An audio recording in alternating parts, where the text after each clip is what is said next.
we move on. Gaming, Web3. Those two words together, clearly moving forward very fast in a strong direction, and we're going to hear more about all of that and the things that will change certainly within the gaming industry. So please welcome to the stage right now marketing expert at Soldoutnfts, Arvin Khamseh. Please come to the stage. Thank you so much. Co-founder and CEO at WAM, Tamas. Alexandru is still with us here, absolutely. And we also have from sparkluna.com, Sergiu Draganus. There we are. And the person who's going to moderate this healthy discussion in the right way forward, please welcome to the stage right now, technology advisor at Helen's Rock, Jona Alexandra Finkel.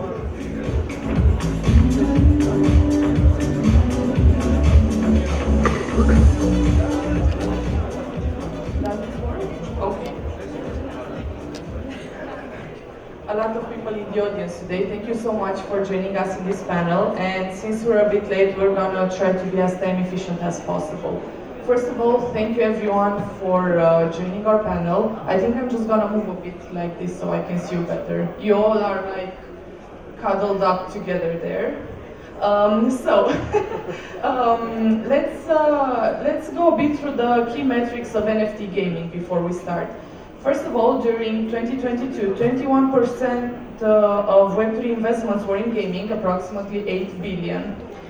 5.7% of all dApps are games, while 52% of all unique active wallets on Ethereum are connected to games. So there is a huge possibility of increase and development in this field. Therefore, today I'm gonna ask you some questions about the main metrics differences between other types of industries and how Web3 gaming is influencing us. So, the first question. What is the key difference between a metaverse game and a casual Web3 game platform in terms of Web3 models? And I think I'm going to start with Daniel. Hi, good morning everyone. I hope you can all pronounce WAM. Metaverse and casual gaming are not the same thing. In my point of view, I'm old. First of all, I'm old.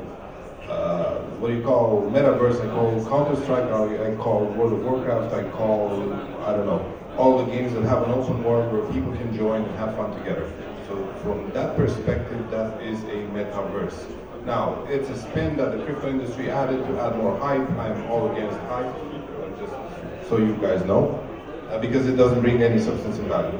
The difference with casual games is that everybody's a gamer. Even people who don't recognize that they play in their spare time. WAM is in the space of casual and hyper-casual games, which is actually games that you play for 5 minutes, when you're on a toilet, when you're commuting, when you're checking your Bitcoin price, and it has a very low learning curve. The difference is that you use an app. The premise of Metaverse is that you put on your goggles or you put on a device and you enter a space where you can do lots of stuff that you would do at home. So in this respect, the experience and what you're actually getting is very different. My take on this is games have a simple purpose: to have fun and to connect with other people. The Metaverse has a different sell point, and that is connecting people digitally, and just saying Skype does the same thing, in a new environment. Any other thoughts, Arvin? Yeah, I guess I go next. So, I mean, just to go off what the other panelist was saying also, so what's really, I guess, distinct about Metaverse is that, you know, it's a new spin to it. So, right, you know, there's a conversation about the hype, and, you know, with the VR, so a lot of people don't even know the difference between, let's say, simulation and, let's say, VR, AR, and Metaverse. And so what really excites a lot of people in the Metaverse is actually what they're thinking, what they could do in like VR, for example. And so it's really important to get to the, you know, the actual reasons behind why we're so excited about the Metaverse. But what's really special about the technology right now is the obviously the social aspect that was mentioned, but also the creation of the environment, which is a lot more let's say expansive than what we used to inside the games, right? So the richness of the game inside the metaverse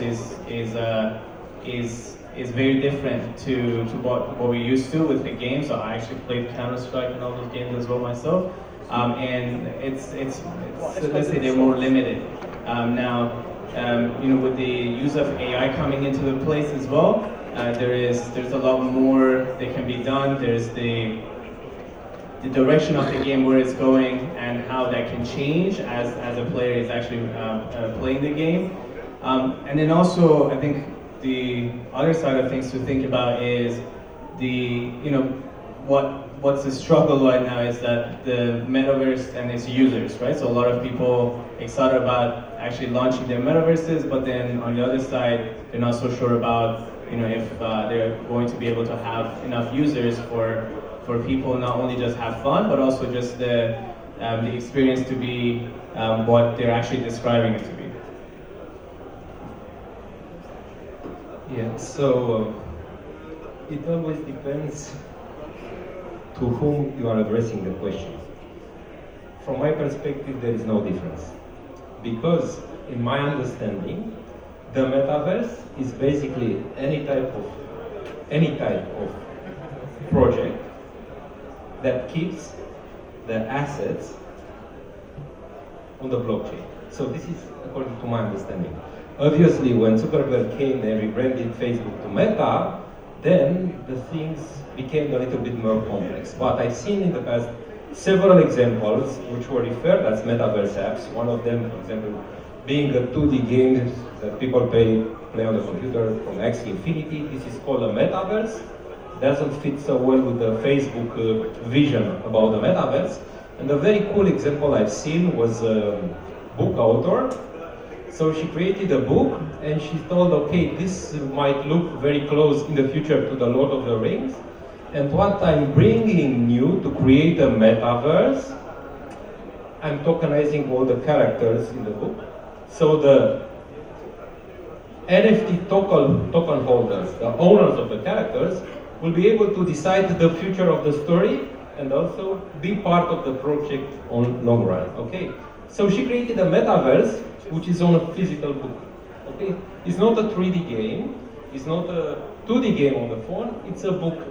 Only the assets are tradable on blockchain and hosted on blockchain and tradable on Web3 like platforms. So again, metaverse is something that has a definition under construction, but and it's very clear and very normal that different persons will have different vision about it. For example, at Ludo, we are calling us the Google of the Web3 space, of the Google of the metaverse, because again, in our opinion, the metaverse should be a Web3 metaverse, not something else. So, yeah, this is, in my opinion, again, there is no difference. You know what? I think I'm gonna ask the audience to give the answer here. So we are like 150 to 200 people, also the fine gentleman in the back. I wanna ask you a favor. Who has played a casual game here in this room? Please raise your hands. Thank you. Now, who has played a metaverse game here in the room? Please raise your hands. Now, who owns a VR? There's your answer. So what's happening now? The technology is not there. The equipment is not there. Can, I don't know, people from Latin America or from Southeast Asia, from India, can they play metaverse games? The adoption is not there. So until that technology evolves and more people have more money to buy a VR, then we can talk. This is my answer. And as a follow-up, speaking exactly of accessibility and the way we can interact with these platforms, there's a widespread opinion that younger gamers are familiar with cryptocurrencies, especially Gen Z. Even if this opinion is very popular, most of them find it difficult to own a wallet and interact with a DApp, shows a study made by Hall of Game in Croatia this year. What advice do you have for game developers to ease their users onboarding, flatten the learning curve, and simplify their experience when they are first entering Web3 and starting to interact with the concept of ownership, in-game assets, maybe asset-based access, etc.? So please allow me to start with this. There are already platforms being built right now, similar to Steam, for example, which are solving already this problem for any game willing to be listed with them. And at the same time, the game creators, my advice is most of them to transform their apps, their games into wallets too. In such a way that, okay, they are becoming custodian, we are somewhere in the middle between Web2 and Web3, but basically from a user interaction perspective, they will give a pretty similar experience with the traditional game. So you just download the game, click a button, you already have the wallet and everything inside. So if you decide to send these assets on to access the assets with another wallet, it's your decision, but this should be the easiest way to do it. And right now it's not so difficult anymore. Yeah, I guess just to add on that. So obviously it's important that people, you know, we there's a lot of conversations about we want to have blockchain games, and then the gamers thinking about, well, we don't care about really about the blockchain, we don't care about the NFT, we just want a fun game. And then there are founders out there that all they're talking about when they have their game is just about the NFT. Like, so you have the NFT, and then in the future you're gonna be able to play this game that doesn't even exist yet. So there's a lot of problems with that. But when it comes to the adoption of the games that are already existing, so not the ones that they haven't been even produced, then what I found is I actually have this game that I'm just working on with right now. So we actually built it on, we didn't build a game on the XRP, but we actually, we started it on the XRP chain, which is, if you guys know, there are not a lot of collections on the XRP chain. Even the volume is not as much, and then we just wanted to see like what it's like to just be on one of the very first games on that chain. There's this thing called a Zom wallet, for example, right? So it's very difficult for people to actually to be able to. It just takes time. It's not just like the MetaMask wallet like a lot of people used to. So I say that because it makes a difference on education, and then education side of things for the founders to be able to actually get users to understand how to use it and then use it. And then the other side of things is just a multi-chain approach. So it's not just one specific chain. Actually, the game the game NFTs can be on lots of different chains. So people who are used to specific different wallets, they can still use it. And then ultimately, it's just those platforms that just gonna make it even seamless. So you don't even feel like you connect into your wallet, and just like the typical experience of the, let's say us just in the Web3 that we have of the of our wallet, and just getting into it. And even the simplest one, a lot of people talk about, let's say MetaMask is just being a very simple one.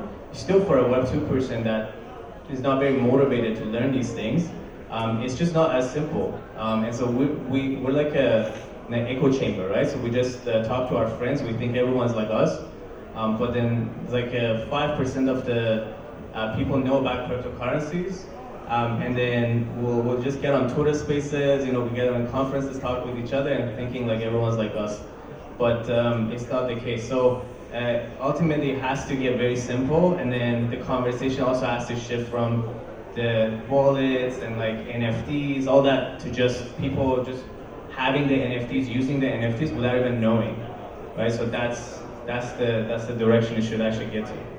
Alex? Well, so I have a different approach, and your question is very good.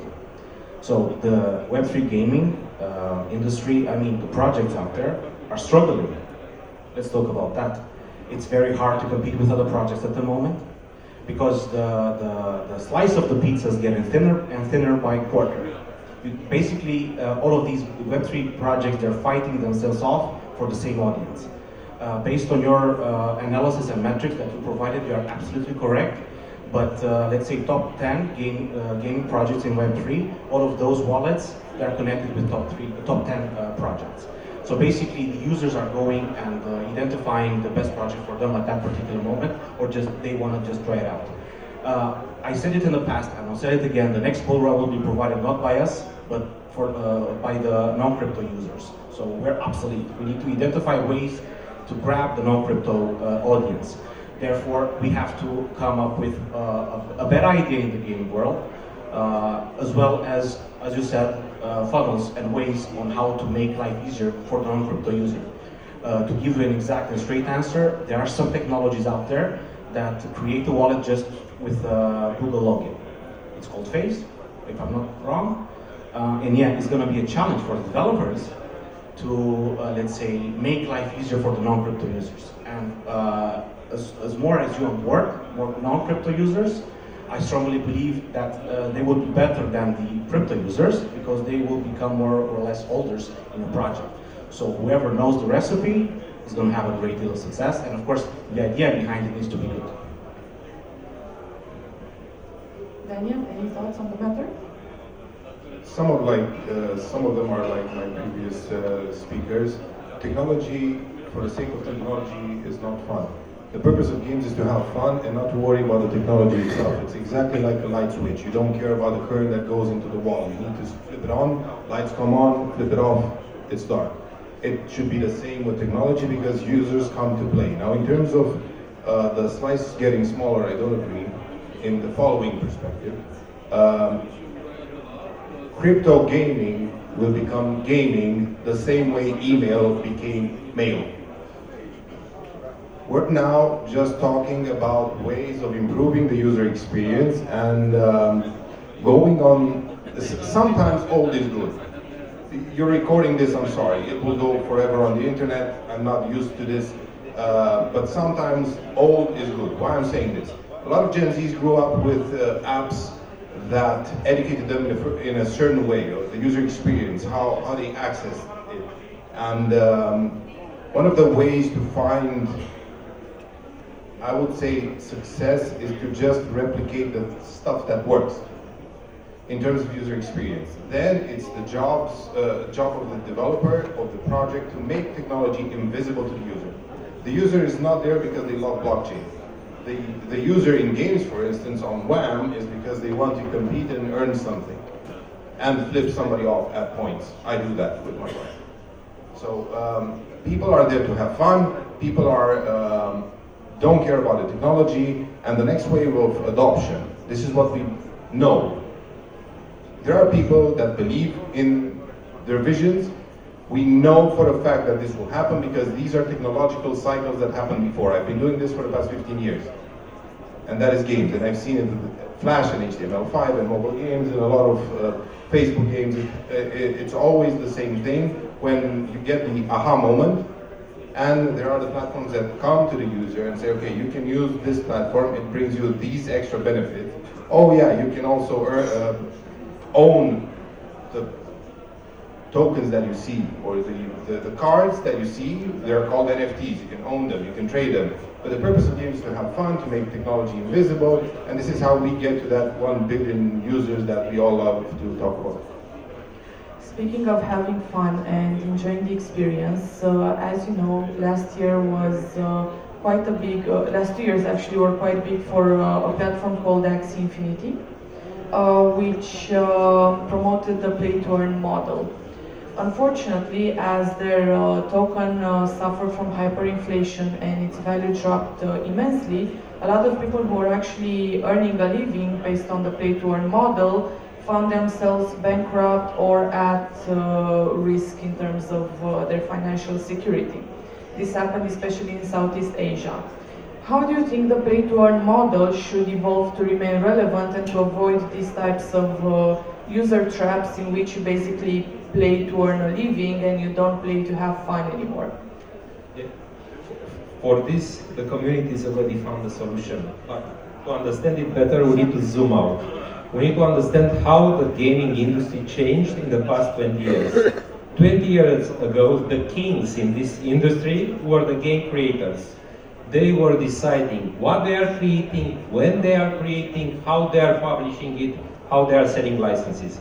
Starting about 10 years ago, influencers and publishing platforms start having more and more power. They start driving audiences to the games. So this huge gaming sector industry start being driven by the influencers and by the publishing platforms.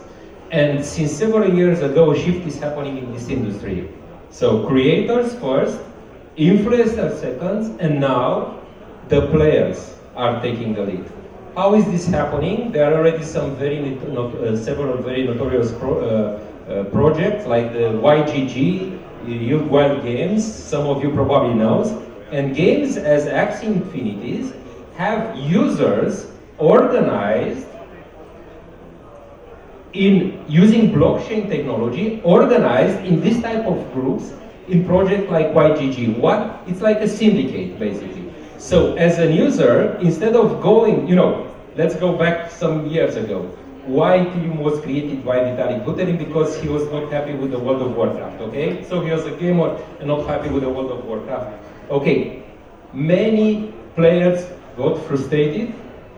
When they get frustrated by themselves alone, they cannot change things. That's why they are becoming part of these huge groups. YGG, I think they have over 100,000 members.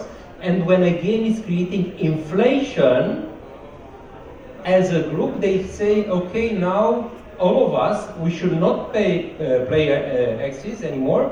We should switch to Sandbox, or we should switch to WAM or to any other alternative, depending on their specific needs and interest. So basically, right now, the players are being represented by themselves. They are voting in a democratic way what the group should do, and they are able to negotiate with the great creators for special deals. Okay, so if we'll bring 50,000 users or 100,000 users for the next 6-12 months, what it's in for us? Will you keep the inflation rate low? It's again like a syndicate. So this is the solution. This is how they are getting protected. They are not waiting for governments to protect them. Still, governments want to bring taxes on these revenues, but they found a solution themselves in a democratic way using the blockchain technology, and it works. It seems that it works.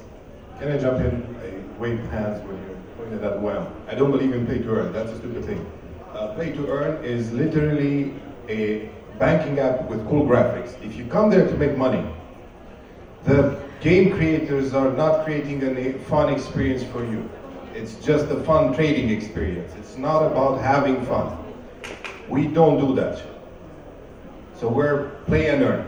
Specifically, if you want to actually get something of value out of the time that you spend on the platform, and at the same time you have the opportunity to interact with other players and just have fun like freaking normal people, even in the metaverse. Axie Infinity. We have more users than Axie Infinity. We just won. NFTs are things that are simple for people to just hang on to. For ordinary, let's say ordinary meaning non-Web3, it's just something that they can relate to, and then that could be their starting point in their journey into Web3. I would say that's more important than the UX. And I actually think it's good that it still takes time that the mass adoption comes, so we can keep up building different products and make everything properly until everyone gets into the space. We have a lot more time to fail and learn from the experience. Just like car crashes, right? 1924, right? It was okay, right? So when it just came out, it's not like we need to have everything figured out. So there's gonna be some crash and burns, and then we're gonna be okay. Yeah. Okay. Unfortunately, we're out of time. So thank you very much for all your inputs, and let's go. Have a nice day. Thank you.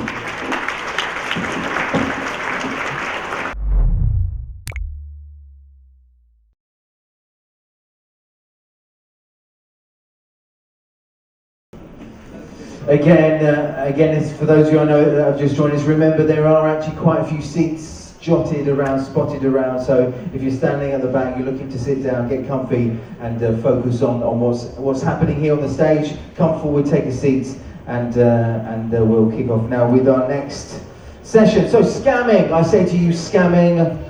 Obviously, naturally, it's something everybody wants to avoid. Businesses want to avoid this.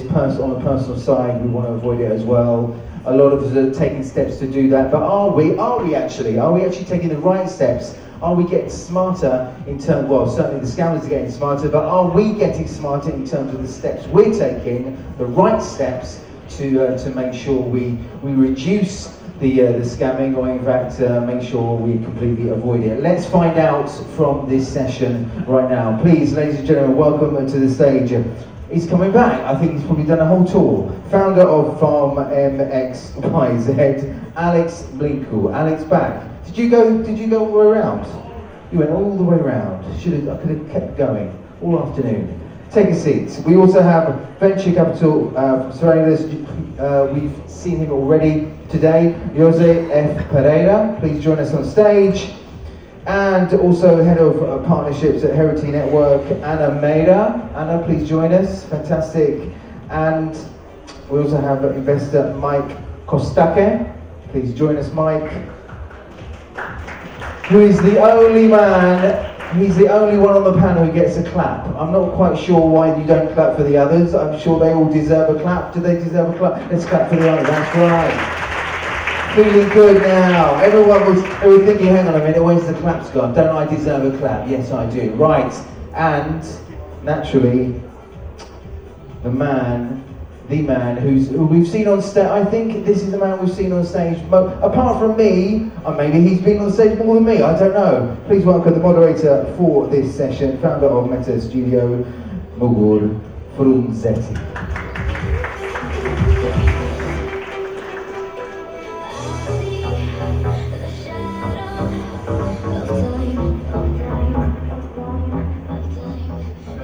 So, Alexandra, the CEO of Crypto Expo, asked me to moderate a few panels today because she knows I love to hear myself speaking. But this one I actually volunteered, and I think that's one of the biggest elephants in the room today, and every single day in the crypto industry, scamming. And before we get into it, I'm going to tell you a very short story. I realized crypto is going to mass adoption last year, when both my hairstylist and the guy who takes care of my cars in the shop start asking me about things they should buy. Unfortunately, by the end of the year, both of them told me that they lost most of their money and crypto is a scam and they're not coming back. So we have a huge elephant. To go to real mass adoption, we need to address the issue of scam. So, thank you all for joining, and let's talk about scamming. What is scamming? How can we define, how can we categorize different types of scam that are now in the industry? So, I'm the first because I'm the lady. There are many types of scams, and I think there are the types of scams for the users, are the types of scams for the businesses, and are the types of scams for the developers even. I think that the most important thing that we should discuss today, because most of the people from the audience are investors, like small to medium investors, or even very big investors, I'm not sure. But I'm in crypto since 2015. I saw so many things, I saw so many teams falling, and one of the biggest problems of the crypto industry is education. Is a big challenge to understand cryptocurrency, because cryptocurrency is from the point of social, from the point of economical, and from the point of technology. And I think when you invest in crypto, you should first understand all. As you said, your hairdresser didn't take the time to understand what is crypto and went inside for like a specula, which I don't think is the right way to do. I don't think also is the right way to invest all the money, but I don't even think that you should think about losing your money when to invest. I think that maybe investing some time in education, investing some time in spending time on Telegram, going to events, going to I don't know, talking with people in the industry, because people in the industry are really open to give advices, especially because it's our business. And when we are talking about scamming, everybody in this room, if one gets scammed, everybody is going to suffer. So it's like a domino effect, like happened with many, many projects until today. So I'm not sure how many types of scams there are, but I think there are, at the moment, thousands.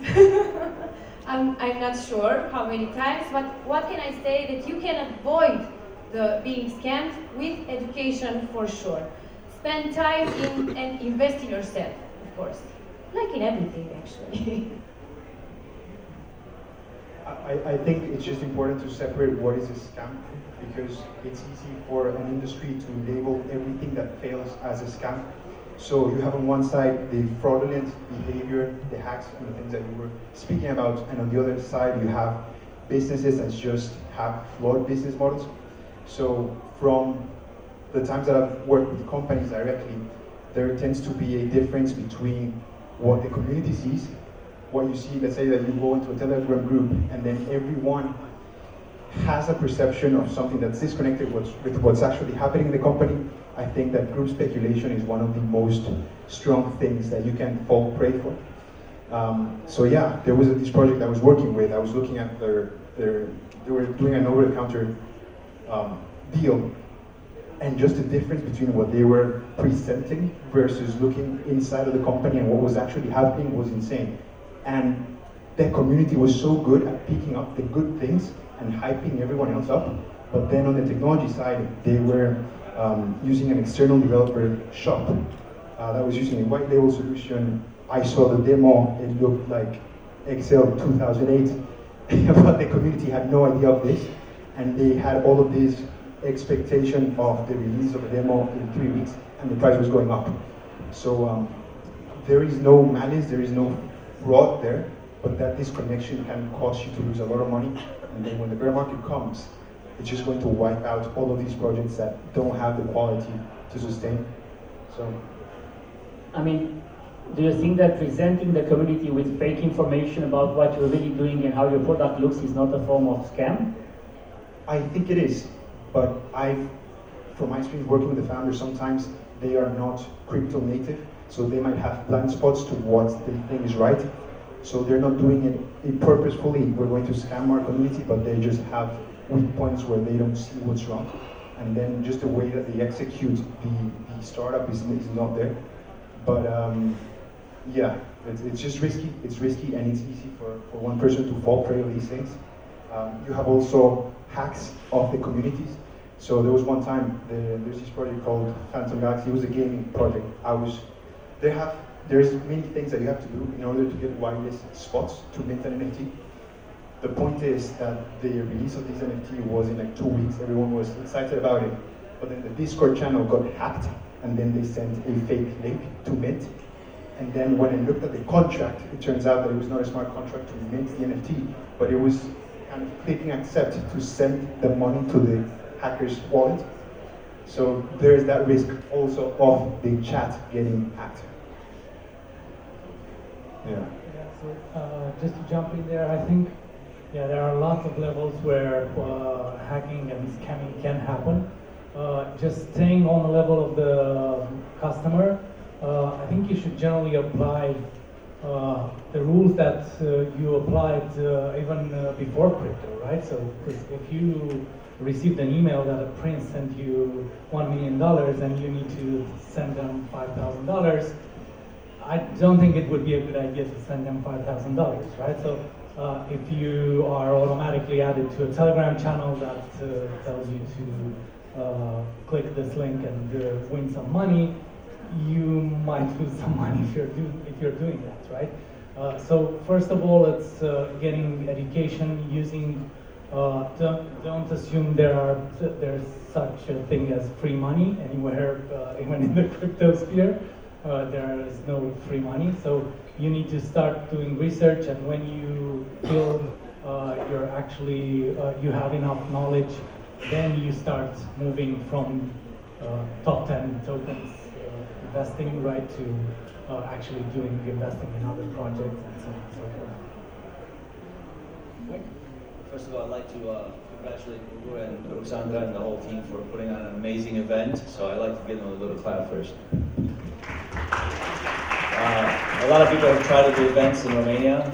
I've done 3 of them, and it's not that easy because there's a lot of people who want to come to the events, but very few people who are willing to help out. So I want to thank all the sponsors and everybody who bought tickets for helping put on this event. So I started in this world in February 2016 in Amsterdam when the market cap was 8 billion and there were 621 cryptocurrencies back then. And I used to think for a couple of years that only stupid people get scammed. And then I became one of them when somebody SIM swapped my phone. I was here in Bucharest and I have a European and American phone, but my phone was everywhere, LinkedIn, publicly available. And it took only one 21-year-old kid in LA to watch out all sorts of people like me speaking at conferences and being advisors to all sorts of projects. And it took $100 to bribe a girl at the T-Mobile store to get my the last 4 digits of my social. And he knew when I was asleep from 4 to 8 in the morning. And he SIM swapped me. Called T-Mobile, said here's Mike, and this is the last 4 of my social, and I lost my phone. Please re-authenticate this new SIM. I wake up at 8 in the morning to go to a crypto conference in London where I had just collected 5.56 Bitcoin from a few sponsors, friends of mine, to sponsor that conference and the pre-conference party. And my phone is not working, and I never knew what that was. So I get there, I go to the conference, I pay on my credit card 7,000 pounds for the party, right? And then I call T-Mobile and say, hey, what's wrong with my phone at the end of the conference, the next day? And they said, oh, Mr. Gosek, you told us a few days ago to SIM swap, to re-authenticate a new SIM. He said, no, I'm in London, I'm not in LA.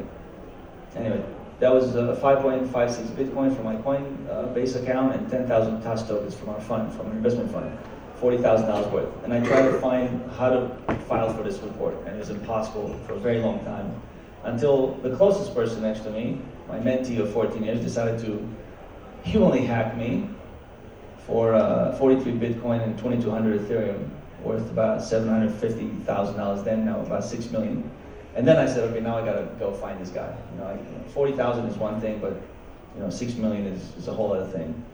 And trying to find that person, I found the first guy who was jailed for 1 day. The judge let him out because there were no victims. But now I was the first victim that I finally figured out how to report. And the way they found him was very simple. They sent me the prosecutor from San Francisco sent me a one-pager. I filled it out and I signed it, and I gave them the right to go to T-Mobile and request all the technical data on my SIM for that date, July 7, 2017. And they called me and said, oh, yeah, we know him. We arrested him for 1 day, but we had no victims. Now we have you as a victim. Now we're going to go re-arrest him. And it took 3 more years and 4 more victims that they had to find to get him to accept a 10-year plea. But he kept $7 million worth of Bitcoin, which is about 300 million. He kept that. He wouldn't release the keys for that. So he's in jail for 10 years, from 25 to 35 years old. He's probably going to serve only 5 years. It makes me sick every time I think of him. I even wrote to him and I said, I will come get you and pick you up with my car and drive you somewhere when you come out. I want to give you the first hug when you come out of jail, because you taught me a big lesson. How to not be stupid about it. The other person, who's a Romanian, who's my mentee, is still out there, somewhere hiding, and that was the human hack. So, in my opinion, there's 2 kinds of hacks. One is technical, and one is human hacking. So, you gotta be careful of not being too exposed at conferences and putting your contact data too much out there. And you have to be careful of the people that are closest to you that may have your keys because you were stupid to let them have the keys so they can pay your bills, or in case the plane falls out, they could give those assets to my family. So that's the reason why I'm here. I don't like to speak at conferences anymore, but he asked me to come speak about this topic, which is very close to my heart. I have since become an expert in FBI filings with the IC3, the Internet Crime Complaint Center. I have gone up all the food chain to everybody in Secret Service, FBI, DOJ, and so forth. So if any of you have any of these stupid mistakes that I've made and you need help, I'm here to pro bono help you, and that's the only reason why I'm here. Thank you very much. Thank you, Mike. So make sure that you know Mike's contacts in case you get hacked. So it seems we have actually two big groups of scamming. One of them we can call it like theft, right? Like it happens with normal fiat, getting all kind of scam to get access to your funds and steal them. It's something that happens with bank accounts and credit cards. Every time I get a new SIM somewhere in the world, like especially not Romania but other countries, I get like 20 messages in the first week. Your account was blocked, your credit card is not working, just press on this button, you know. And I even got one which had no link, very smart, and says call our customer support number, which was of course not the customer support of my bank. And these things seems easy to protect, right? What do? You don't give them your private keys. If you have money that you're not using daily, you put them in a cold storage. Do you guys use cold storage? Who is using cold storage? Okay. I think that if Quite you a few people. if you have enough assets and you're keeping them as a store of value, you should hold them, I think, in a cold storage. Because once you keep them in an online connected device, the risk is there. What else? Don't keep them in an exchange, right? For sure. Let me quote CZ with Binance, the largest today crypto exchange, who just said, don't keep your money in the Binance wallet. We have a saying, not your keys, not your money. Not your keys, not your money, yeah. And then we have the scam that actually worries most people, which is the business scam, right? Projects which are built with the purpose of taking your money and buying themselves a Lamborghini, correctly? And never building the product. Some people bought McLarens, in my case. I did get $7,000 back from that first $40,000, by the way. The prosecutor sent me a check because they sold us McLaren. How do we protect against this large scam which affect a lot of people? And to give you the name that we've been around for a while, let's include things like FTX in this, which hurt so many people. How do you make sure that business scams will not become a victim of business scams? Unfortunately, I think we cannot make sure. Because the greediness of the people, you cannot control. You don't know how personal things can get in a company.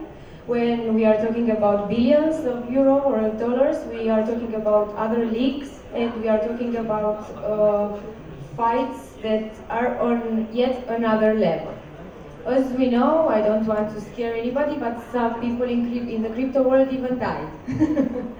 I don't want to scare anybody. They just disappeared. They didn't die. They just disappeared, sorry. Maybe they are here with us.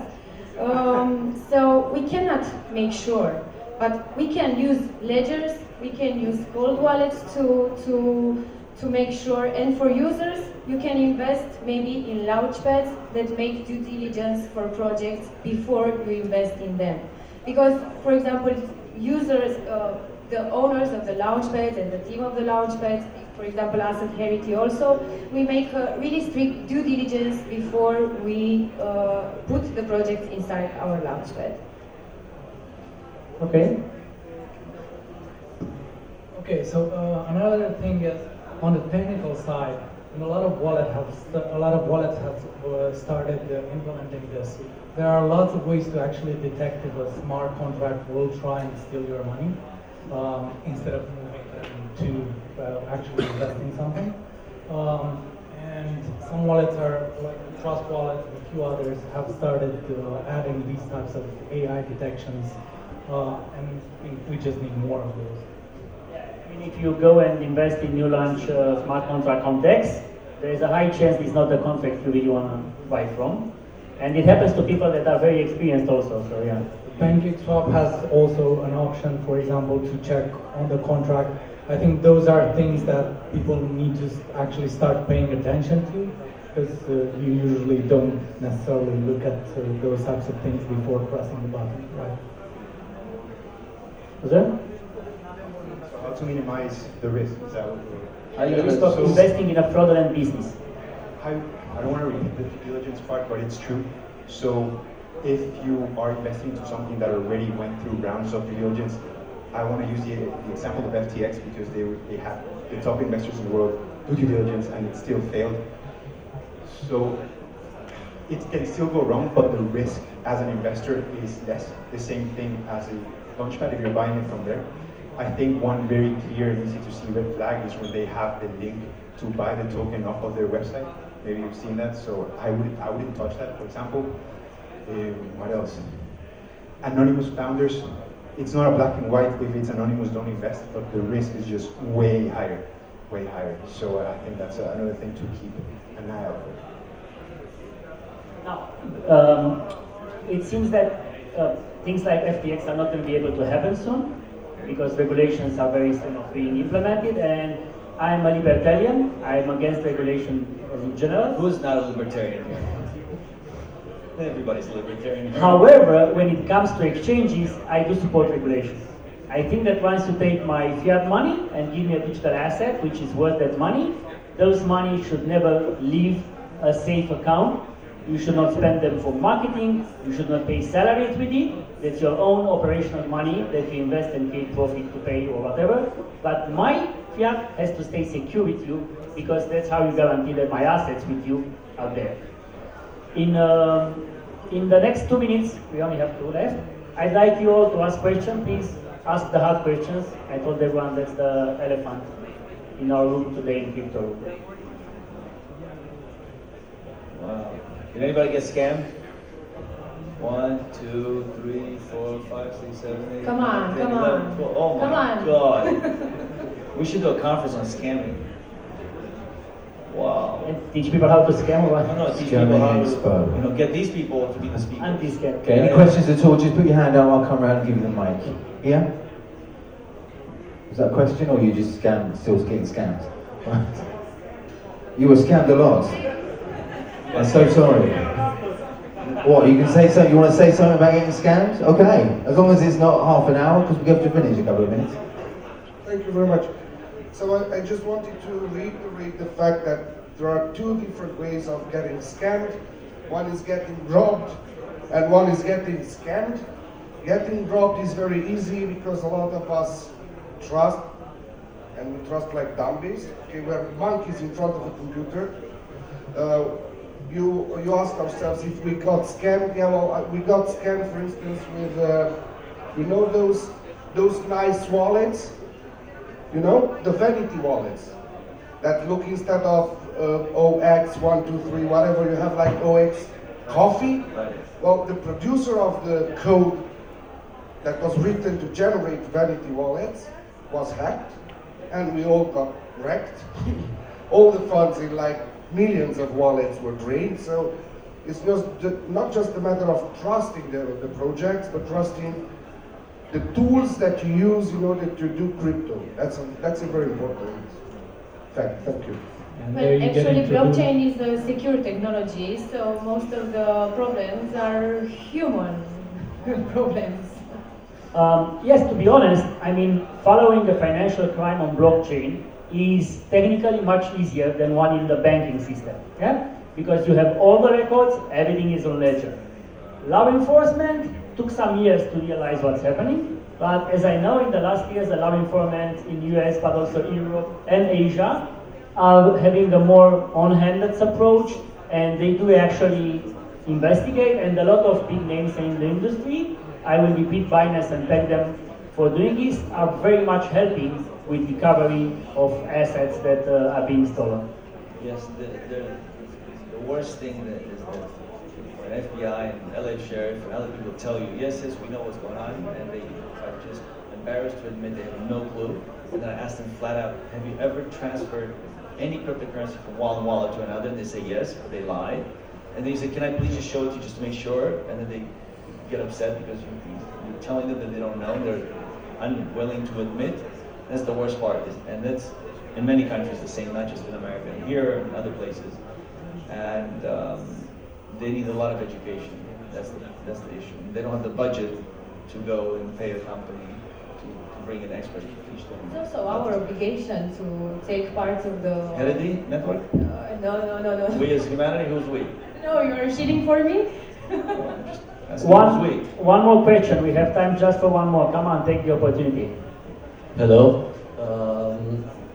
My conclusion is that storing value is dangerous and difficult because, especially if you store an important amount of value, you store somehow life there, so somebody else will attempt to take it.